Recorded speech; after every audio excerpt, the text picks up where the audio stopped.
TorahBox.com pour la diffusion du judaïsme francophone vous retransmet un enseignement du Rav Yosef Ben Tata. Bonne écoute et bon limoud.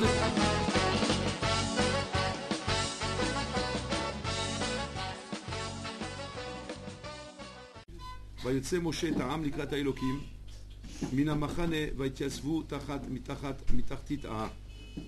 Il y a un limoud עצום ממש qu'il faut ressortir de la paracha ici, le maître qui nous dit que les bénis Israël, lorsqu'ils ont reçu la Torah, Hachem a pris la montagne Har Kegigit. Il a pris la montagne comme une marmite, il l'a levé, il l'aura posé sur la tête, il l'aura mis au-dessus d'eux. Il leur a dit aux bénis Israël, Imatem mekablim ta Torah mutar, si vous acceptez ma Torah, tant mieux. Sinon, Sham teik volatrem. Là-bas, vous serez rentrés. La grande question qu'on demande tout le temps, que vous connaissez tous, c'est qu'a priori, pourquoi Hachem avait besoin de prendre la montagne et de les menacer de cette manière? Alors, les bénis Israël veulent la Torah. Naaseh Venishma, ils ont dit. Ils veulent la Torah. D'autre part, les bénis Israël sont arrivés à une madriga très très haute dans Vodat Hachem. Ils sont arrivés, c'est marqué là-bas, comme Adam Arishon avant la faute. C'est qu'il n'avait plus de Yetzara, rien du tout. Comme Adam Arishon avant la faute. Où le Yetzara n'est plus à l'intérieur d'eux, il est à l'extérieur d'eux, Bichlal. C'est qu'ils n'ont plus autre chose dans leur intérieur que de vouloir faire la volonté d'Hachem. À partir du moment où on est arrivé à une madriga pareille, où la Torah on la veut avec Ratson, réellement, et c'est pas du dimion, où on peut aller dire peut-être qu'en fait ils croient mais ils se trompent. La Torah témoigne sur eux. Quand la Torah écrit sur Am Israël, Naaseh Venishma, c'est que c'est Emet, sinon la Torah l'aurait pas écrit. Pourquoi alors à ce moment-là, leur donner la Torah Bekfia? En deux mots, la question elle est comme ça. Si un homme veut la Torah Beratson, tu as devant toi ton fils, ton copain, ton élève, n'importe qui, Rotse ta Torah Beratson, il la veut avec volonté.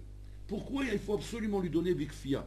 Il faut absolument lui donner à force, avec force. Maïnial de faire ça. Pourquoi Hachem a fait de cette manière? Ça, c'est la première question. La deuxième question, Rabotai, qui renforce la première question, c'est que c'est marqué qu'à l'époque de Achashverosh, au moment de Mordechai, au moment de Purim, on est bientôt Purim, donc c'est un Inyan qui pourra rentrer dedans, que Bémé Achashverosh, c'est marqué là-bas, Kimu vekiblu Yehudim, que les Bnei Israël là-bas, ils ont reçu la Torah Besimcha ou Be'ava, Beratson. C'est un problème, je ne comprends plus rien. Si on va dire que dans les générations d'Achashverosh, là-bas la Kabbalah Torah, elle était Beratson, contrairement à Arsinaï, qu'il était Bikfia. Et la Gemara dit que la Kabbalah à l'époque d'Achashverosh était plus grande que la Kabbalah du Mont Sinaï. Ça veut dire qu'on est maskim, que la Kabbalah Beratson est plus grande que la Kabbalah Bikfia. Vous comprenez? Donc si elle est plus grande, la question revient. Pourquoi alors tu ne leur as pas laissé au Mont Sinaï la recevoir Beratson? Si on avait démontré que la Kabbalah Bekfia, elle est plus grande que celle Beratson, Nicha, on aurait pu avoir un chat. Mais maintenant qu'on nous dit que justement qu'on vante la génération de Achashverosh, où les bénis Israël ont reçu Kim ou Vikiblu et la Torah Beratson, ils ont accepté la Torah Beratson. Alors si c'est comme ça, Beratson c'est mieux que Bekfia. Alors pourquoi au Mont Sinaï, la question revient, pourquoi on ne leur a pas laissé recevoir la Torah Beratson? Et d'autant plus que la madriga de l'époque de Achashverosh, elle est loin derrière la madriga de l'époque du Mont Sinaï. Loin derrière. Qu'est-ce qui est marqué à leur époque? Comment Sinaï s'est marqué là-bas? Vaïchanu ha'am tachat ha'ar. Keneged al Sinaï, comme on a expliqué hier. Belev echad, be'ardut echad, b'kdusha ou betahara. 3 jours qui se sont séparés de leurs femmes. Ils étaient b'kdusha ou betahara.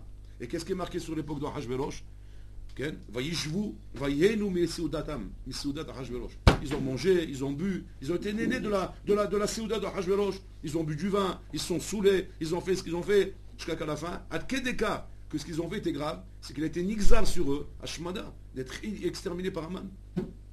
Comment alors, Rabotai? Un dor pareil, qui a une madriga beaucoup plus loin que le mont Sinaï, comment eux, ils ont été zorés de recevoir la Torah Beratson, et comment Sinaï, que là-bas, ils sont une madriga très très haute, comme Adam Arishon avant la faute, ils n'ont pas fauté, ils sont purs. Et là-bas, c'est rien que Bikfia. Et la Kabbalah de Torah d'Israël à l'époque de Achashverosh, qui est une Kabbalah de Soukbet, ouais, parce qu'ils sont complètement en bas, ils sont en bas, eux, ils ont fait des Averot. Et malgré tout, qu'est-ce qu'on dit? Leur Kabbalah, à eux, elle est plus haute que la Kabbalah du Mont Sinaï. C'est que si aujourd'hui, Rabotai, on pose la question, et on dit, où est notre Kabbalah Torah? Où est notre Kabbalah Torah? Et que nous, on a tous l'habitude de dire que c'est du Mont Sinaï.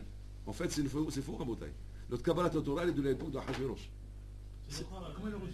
C'est-à-dire que là-bas, Kim ou Vikiblu, tout Am Israël à ce moment-là, on dit Naaseh Venishma. Et le Naaseh Venishma qui a été dit là-bas a été accepté, alors que le Naaseh Venishma qui a été dit au Mont Sinaï n'a pas été accepté.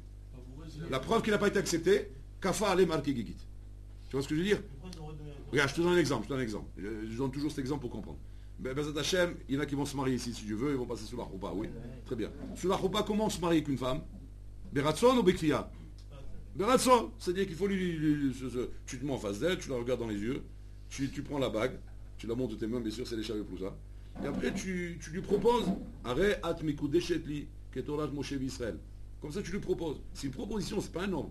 Tu ne peux pas lui dire, allez, Mikou deshetli, ça marche pas comme ça. Pourquoi? Parce que c'est pas un ordre, tu ne peux pas lui imposer. Et là, tu lui proposes simplement. Alors, c'est la shon she'ela, Arrête, mikou deshetli, kedat Moshe Israël, et bien, la femme, elle met son doigt, elle tend son doigt, c'est-à-dire, oui, elle accepte. Et tu mets de l'anneau dans le doigt, ça y est, elle est Mekou Deshet. Le Rav dit Mekou Deshet, ça y est, elle est mariée. Ouais. Est-ce que Rabotai, est-ce qu'on pourrait dire que si maintenant le bonhomme Rabotai, il dit la même chose, Arrête Mekou Deshet, Kedash Moshe Israël, le Rav s'est rendu compte, ouais, que sous le talit, il y avait un objet bizarre. Qu'est-ce qu'il a vu? Il y avait un magnum sous le talit. Et la femme, elle est d'accord, mais il n'a pas vu qu'il y avait le magnum en dessous, il y avait le canon en dessous. Oui.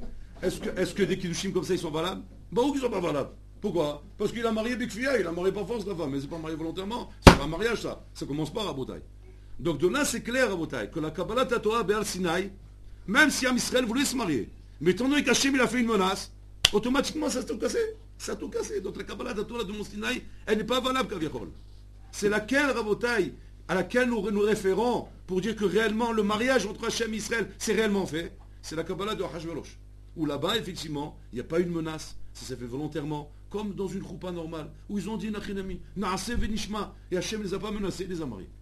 Il y a un deuxième don de la Torah, oui, c'est-à-dire qu'ils sont venus à ce moment-là, pas qu'il y a eu un Mont Sinaï roulé, il n'y a pas eu Mont Sinaï, mais l'acceptation a été faite sans Kfia.